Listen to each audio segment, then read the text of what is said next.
नमस्ते।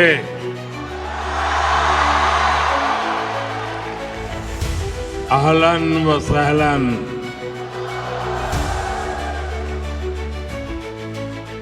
ये युवा जोश, आपकी एनर्जी, यहाँ का पूरा एटमॉस्फेयर चार्ज हो गया है।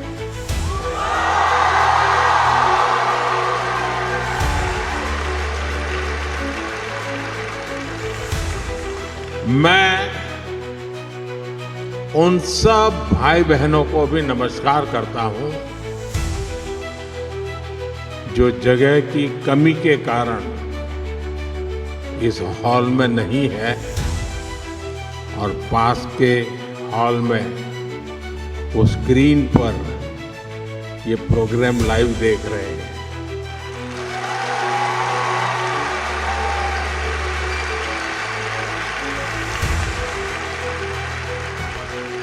अब आप कल्पना कर सकते हैं, यहाँ तक आए और अंदर नहीं आ पाए तो उनके दिल में क्या होता होगा।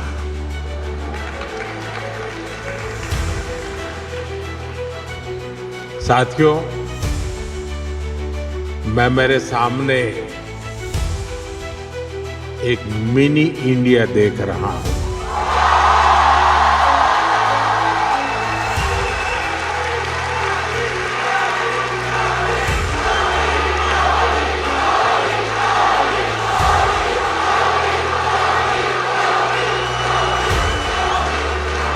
मुझे लगता है यहाँ बहुत सारे मलयाली भी हैं।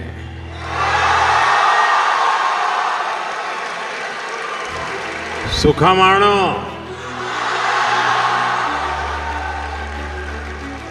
और सिर्फ मलयालम नहीं, यहाँ तमिल, तेलुगु, कन्नड़ा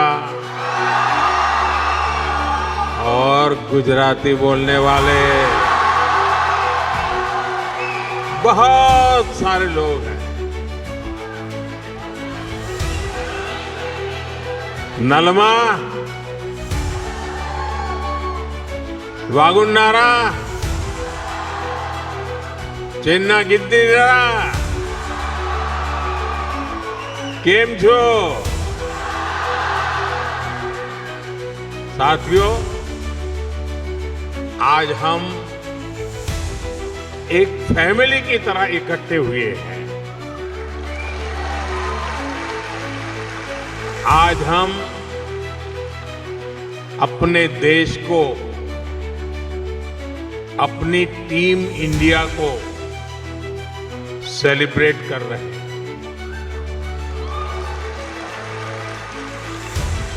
साथियों, भारत में हमारी डाइवर्सिटी हमारी संस्कृति का मजबूत आधार है। हमारे लिए हर दिन एक नया रंग लेकर के आता है। हर मौसम एक नया उत्सव बन जाता है। हर परंपरा एक नई सोच के साथ आती है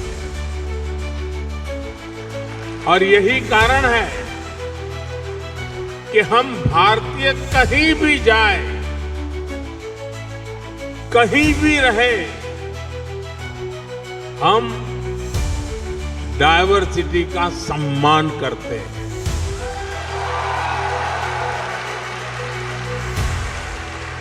हम वहां के कल्चर, वहां के नियम कायदों के साथ घुल मिल जाते हैं। ओमान में भी मैं आज यही होते हुए अपने आंखों के सामने देख रहा हूं।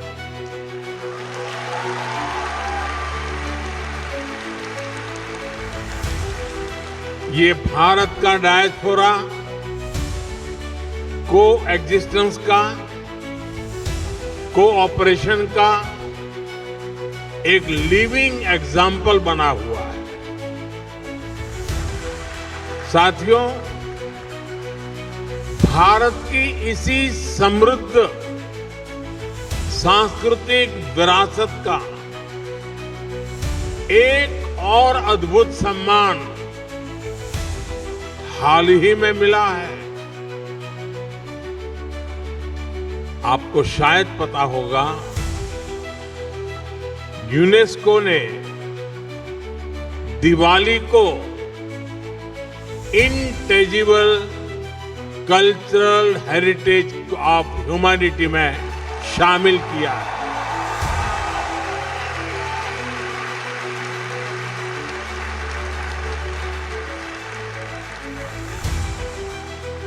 अब दिवाली का दिया हमारे घर को ही नहीं, पूरी दुनिया को रोशन करेगा।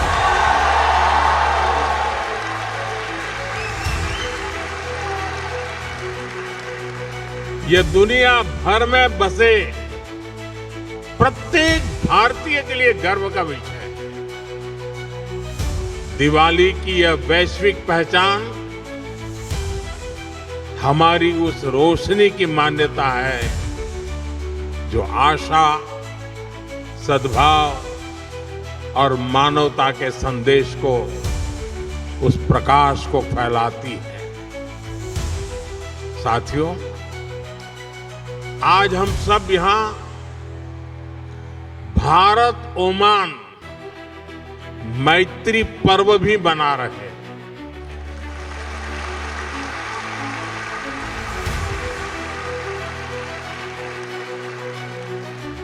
मैत्री यानी एम से मैरीटाइम हेरिटेज, ए से एस्पिरेशंस, आई से इनोवेशन, टी से ट्रस्ट एंड टेक्नोलॉजी, आर से रिस्पेक्ट, आई से इंक्लूसिव ग्रोथ, यानी ये मैत्री पर्व हम दोनों देशों की दोस्ती, हमारी शेयर्ड हिस्ट्री और प्रॉस्परस फ्यूचर का उत्सव है।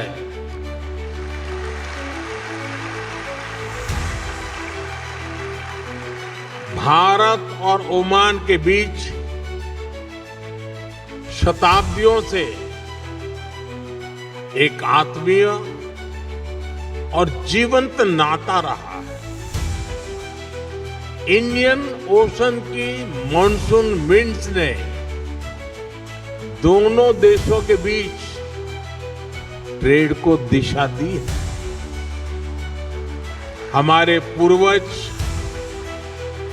लोथल, मांडवी और ताम्रालिप्ति जैसे पोर्ट से लकड़ी की नाव लेकर मस्कट, सूर और सलाला तक आते थे।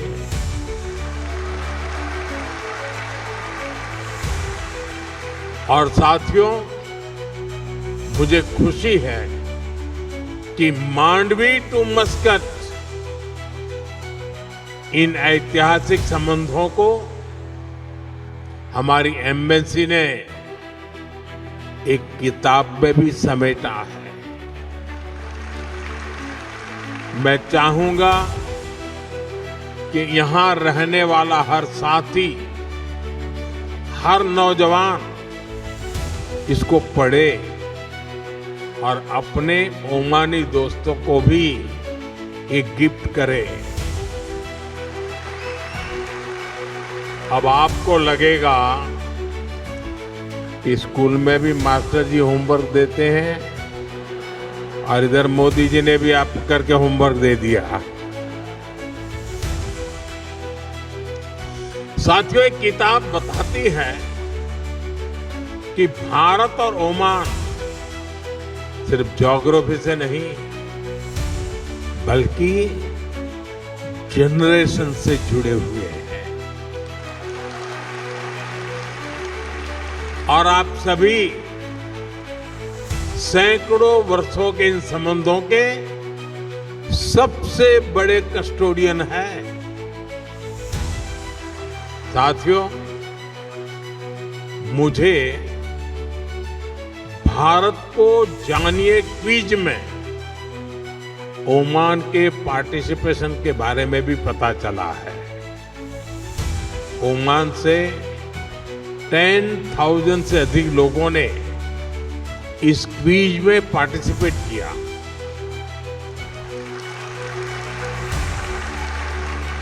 ओमान ग्लोबली 4th पोजीशन पर रहा है।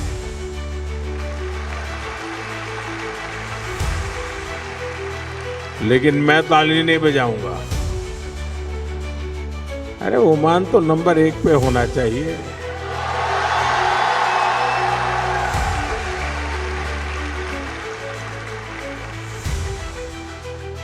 मैं चाहूंगा कि ओमान की भागीदारी और अधिक बढ़े, ज्यादा से ज्यादा संख्या में लोग जुड़े।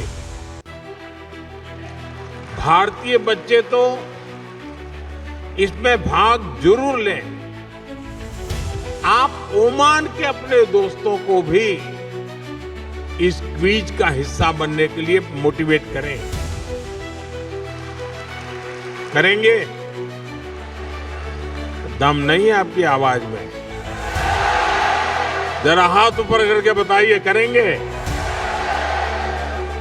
हर एक के हाथ ऊपर नहीं हुए। साथियों, भारत और ओमान के बीच जो रिश्ता ट्रेड से शुरू हुआ था, आज उसको एजुकेशन सशक्त कर रही है। मुझे बताया गया है कि यहां के भारतीय स्कूलों में करीब 46,000 स्टूडेंट्स पढ़ाई कर रहे हैं।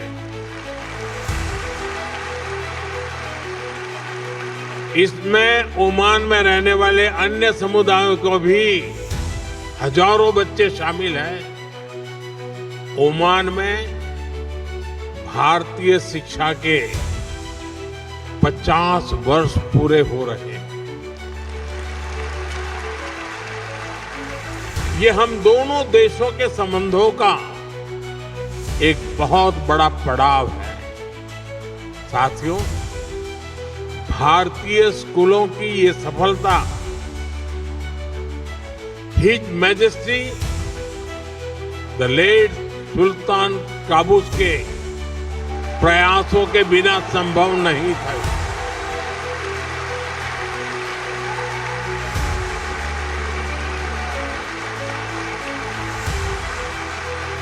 उन्होंने इंडियन स्कूल मस्कत सहित अनेक भारतीय स्कूलों के लिए जमीन दी और जरूरी मदद की। इस परंपरा को हिज मैजेस्टी सुल्तान हैथम ने आगे बढ़ाया।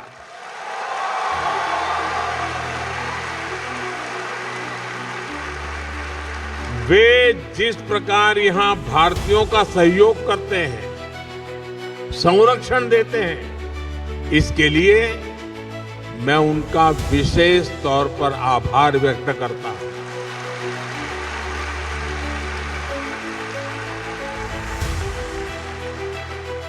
साथियों, आप सभी परीक्षा पे चर्चा कार्यक्रम से भी परिचित हैं। यहां ओमान से काफी सारे बच्चे भी इस प्रोग्राम से जुड़ते हैं। मुझे यकीन है यह चर्चा आपके काम आती होगी।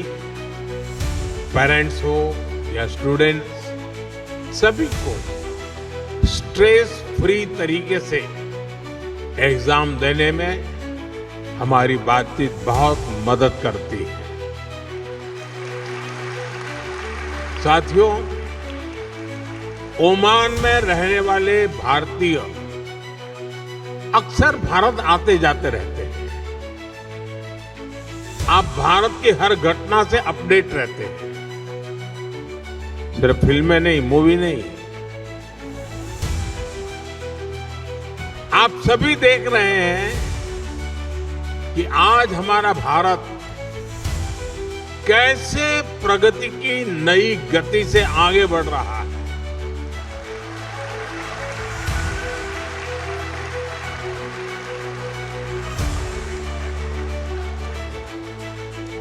भारत की गति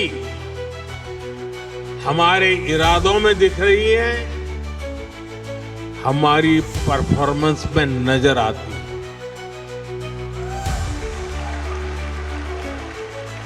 कुछ दिन पहले ही इकोनॉमिक ग्रोथ के आंकड़े आए हैं और आपको पता होगा भारत की ग्रोथ 8% से भी अधिक रही है।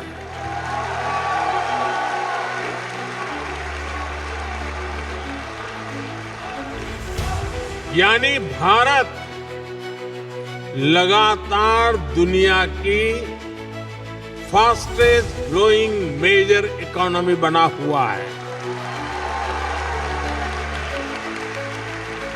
और ये तब हुआ है जब पूरी दुनिया चुनौतियों से घिरी हुई है। दुनिया की बड़ी बड़ी इकोनॉमीज कुछ ही % ग्रोथ अचीव करने के लिए तरस गई है, तरस। लेकिन भारत लगातार हाई ग्रोथ के पथ पे चल रहा है।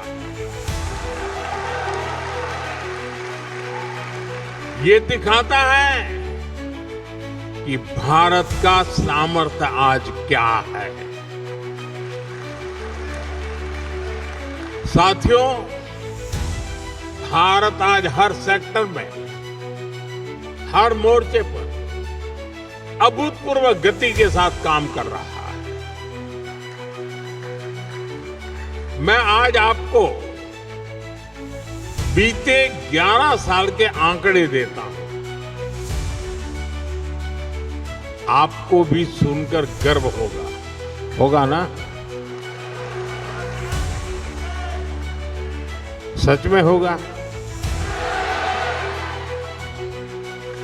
यहां क्योंकि बहुत बड़ी संख्या में स्टूडेंट्स और पेरेंट्स आए हैं, तो मैं शुरुआत में शिक्षा और कौशल सेक्टर से ही बात करूंगा।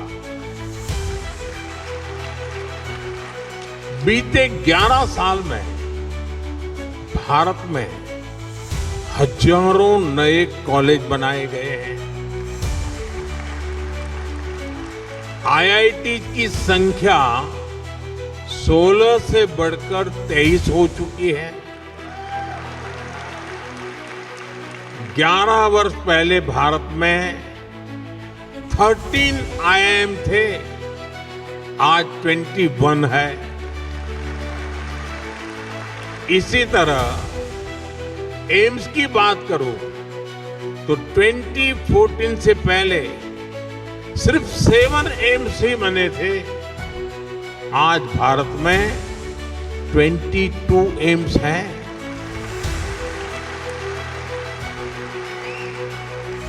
मेडिकल कॉलेज 400 से भी कम थे, आज भारत में करीब 800 मेडिकल कॉलेज है। साथियों, आज हम विकसित भारत के लिए अपने एजुकेशन और स्किल इकोसिस्टम को तैयार कर रहे हैं। न्यू एजुकेशन पॉलिसी इसमें बहुत बड़ी भूमिका निभा रही है। इस पॉलिसी के मॉडल के रूप में 14,000 से अधिक 14,000 से ज्यादा PM श्री स्कूल भी खोले जा रहे हैं। साथियों, जब स्कूल बढ़ते हैं, कॉलेज बढ़ते हैं, यूनिवर्सिटीज बढ़ती हैं तो सिर्फ इमारतें नहीं बनती, देश का भविष्य मजबूत होता है।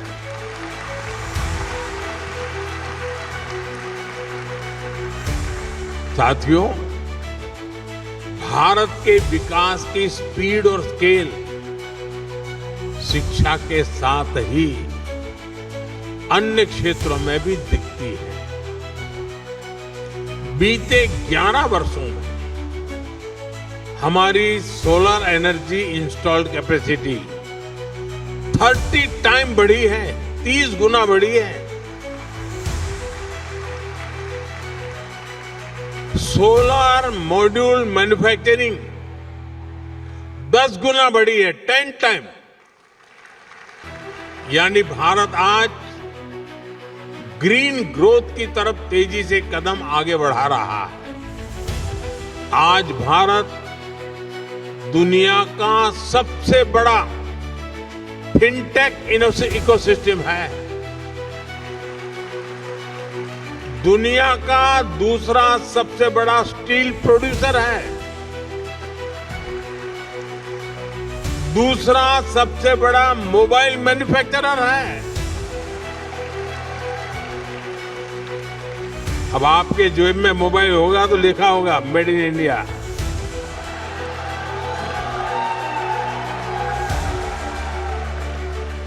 साथियों, आज जो भी भारत आता है तो हमारे आधुनिक इंफ्रास्ट्रक्चर को देखकर हैरान रह जाता है। ये इसलिए संभव हो पा रहा है क्योंकि बीते 11 वर्षों में हमने इंफ्रास्ट्रक्चर पर 5 गुना अधिक निवेश किया है, 5 टाइम मोर। एयरपोर्ट की संख्या डबल हो गई है। आज हर रोज पहले की तुलना में डबल स्पीड से हाईवे बन रहे हैं। तेज गति से रेल लाइन बिछ रही है। रेलवे का इलेक्ट्रिफिकेशन हो रहा है। साथियों, ये आंकड़े सिर्फ उपलब्धियों के ही नहीं हैं, ये विकसित भारत के संकल्प तक पहुंचाने वाली सीढ़ियां हैं। 21वीं सदी का भारत बड़े फैसले लेता है, तेजी से निर्णय लेता है, बड़े लक्ष्यों के साथ आगे बढ़ता है और एक तय टाइमलाइन पर रिजल्ट लाकर ही दम लेता है। साथियों, मैं आपको गर्व की एक और बात बताता हूं। आज भारत दुनिया का सबसे बड़ा डिजिटल पब्लिक इंफ्रास्ट्रक्चर बना रहा है। भारत का यूपीआई यानी यूनिफाइड पेमेंट्स इंटरफेस दुनिया का सबसे बड़ा real time digital payment system है।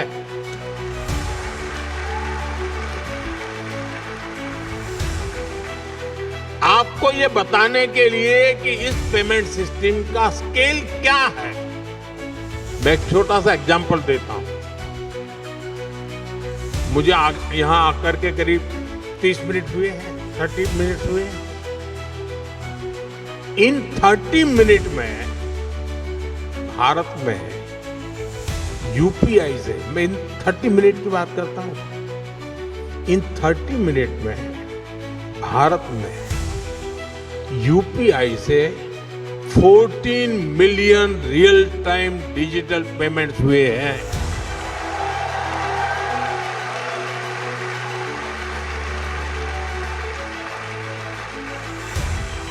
इन ट्रांजैक्शन की टोटल वैल्यू 20 बिलियन रुपीज है, उससे भी ज्यादा है।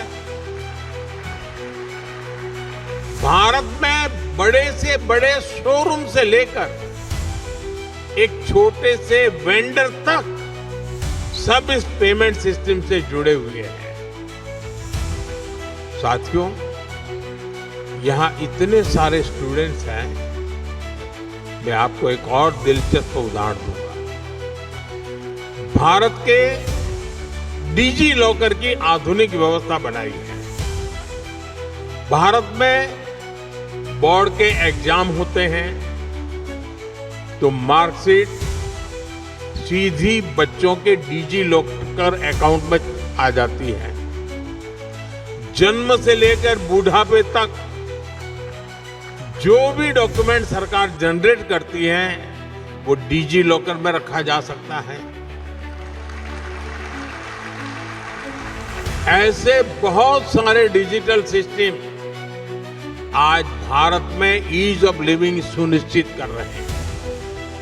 साथियों, भारत के चंद्रयान का कमाल भी आप सभी ने देखा है।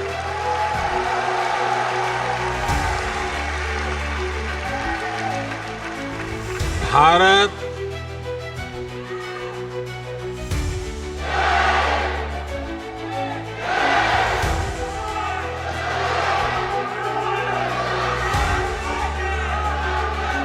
साथियों, भारत दुनिया का पहला ऐसा देश है जो मून के साउथ पोल तक पहुंचा है। सिर्फ इतना ही नहीं, हमने एक बार में 104 सैटेलाइट्स को एक साथ लॉन्च करने का कीर्तिमान बनाया है।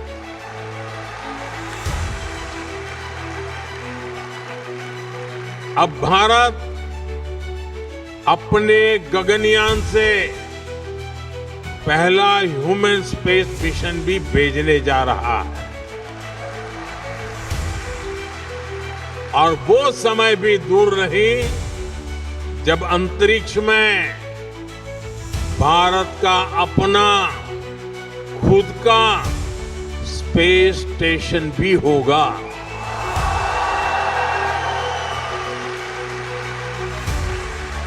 साथियों, भारत का स्पेस प्रोग्राम सिर्फ अपने तक सीमित नहीं है, हम ओमान की स्पेस एस्पिरेशंस को भी सपोर्ट कर रहे हैं।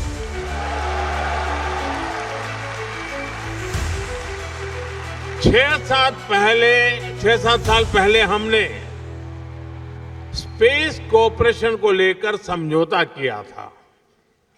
मुझे बताते हुए खुशी है कि इसरो ने इंडिया ओमान स्पेस पोर्टल विकसित किया है।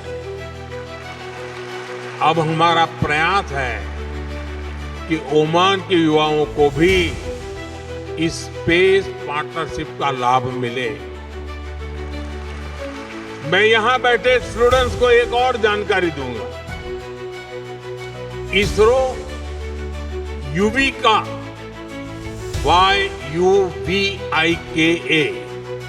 यूविका नाम से एक स्पेशल प्रोग्राम चलाता है। इसमें भारत के हजारों स्टूडेंट्स स्पेस साइंस से जुड़े हैं।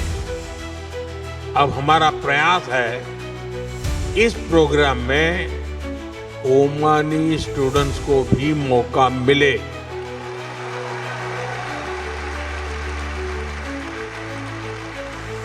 ये यूविका याद रखोगे? यूविका याद रखोगे तो फिर जुड़ जाओ।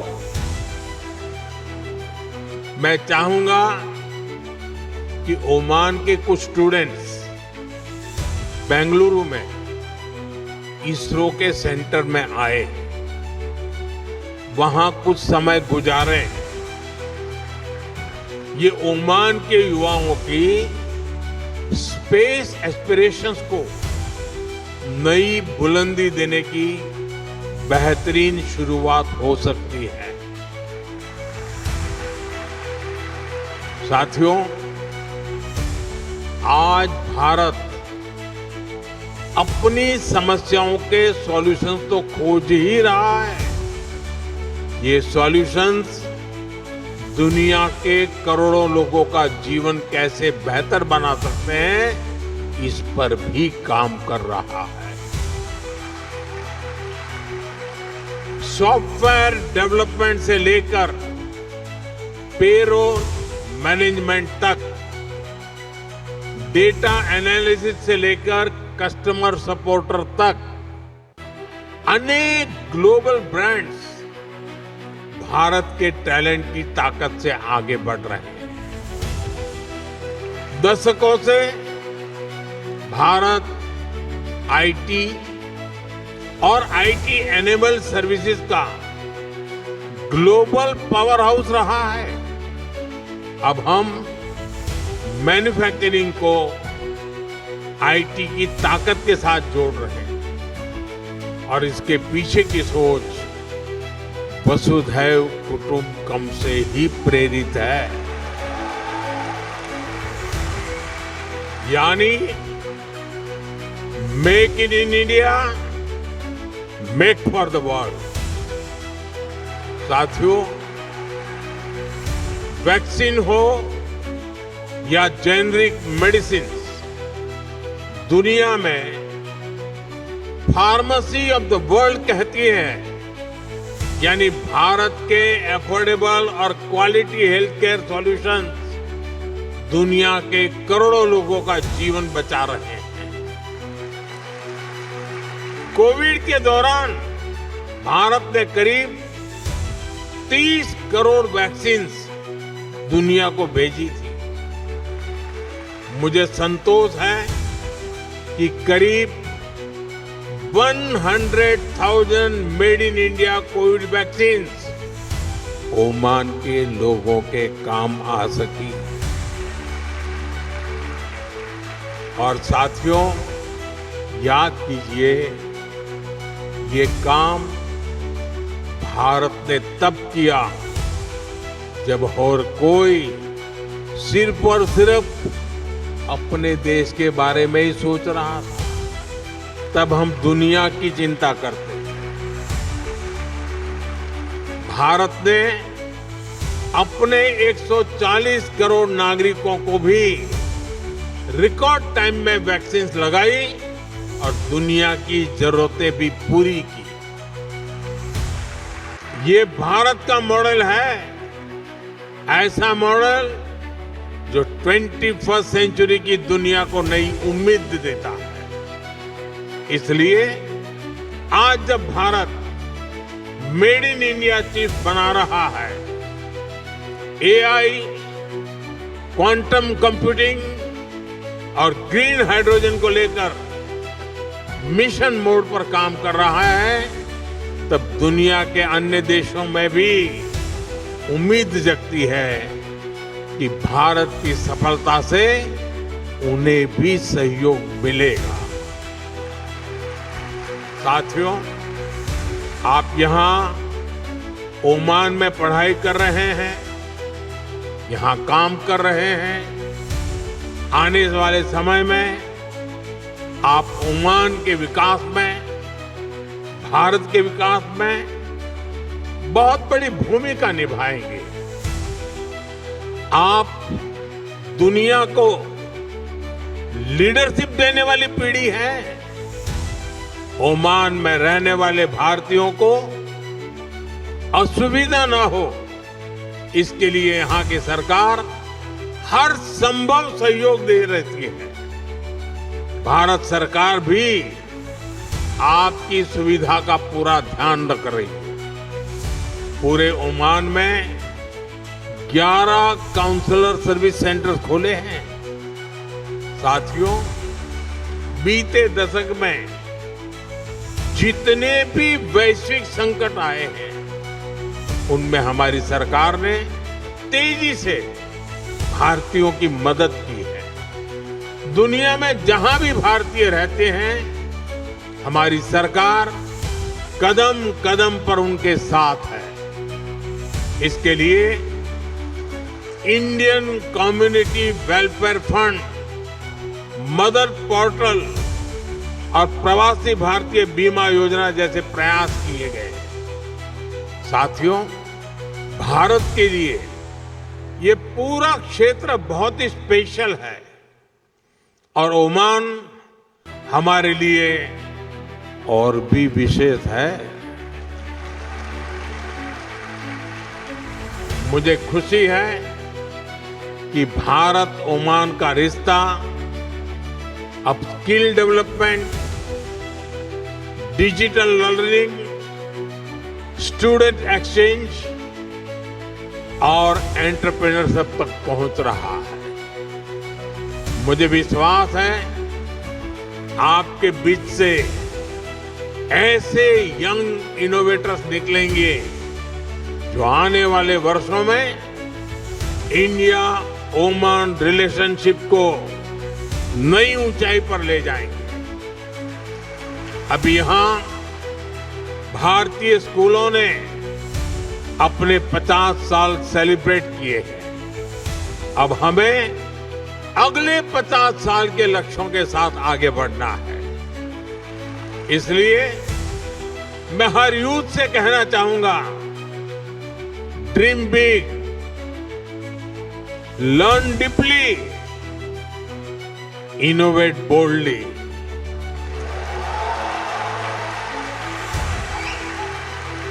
क्योंकि आपका फ्यूचर सिर्फ आपका नहीं है, बल्कि पूरी मानवता का भविष्य है।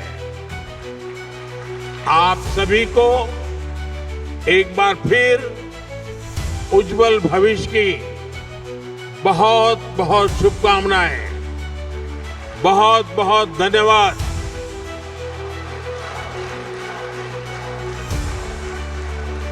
Thank you.